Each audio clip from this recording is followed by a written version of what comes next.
What's up, guys? DJ here, going through some Q&As today. I'm on vacation right now, actually in Florida with my family, but still want to bring you guys some good value and content. So, first question, coming from Supa271. He asked, can you take us through your routine leading up to your at-bat?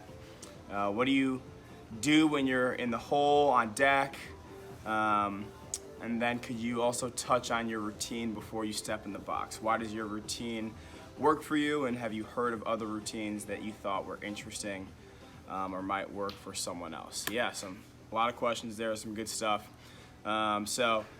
Personally for me, my routine, let's see. So leading up to an at-bat, when I'm in the hole, I'm always looking for pitchers' tendencies, right? That's a huge piece of the game of baseball that is required as you get to higher levels, right? You have to be able to pick up on pitchers' tendencies, even for timing purposes, knowing how they work, how they, what kind of rhythm they get into, if they have a fast pace or slow pace, or even if they're tipping pitches, right? In college, we've caught so many different guys tipping pitches, and that's just part of the game, right? And the more aware you can be of that, the higher probability that you can get a pitch that you like and cheat on it, right?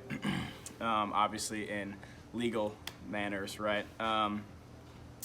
Let's see, what do you do when you're in the hole and on deck? So in the hole is what I'm doing, watching pitchers' tendencies, but I do that a lot of the times, in between at-bats, stuff like that. On deck, always timing, right? I like to get a weight, take a couple swings with the weight, and then after that, I'm not taking any more swings. I'm only timing at pitchers, watching pitchers, pitch selections to the guy in front of me, stuff like that. And then when I go up to the box, I always like to do the same thing every time. I like timing it with my walk-up song. I walk around home plate. I do a little tap with my bat. Take a practice swing. Try and have some life and rhythm in my body. Have some energy. Get in the box. I like to stare at one little spot on my bat. Depending on what bat I usually either draw a spot or metal bats. I had like a little scratch or a logo or something, and I would always stare at it, take a deep breath, and what I was doing was clearing my mind, right?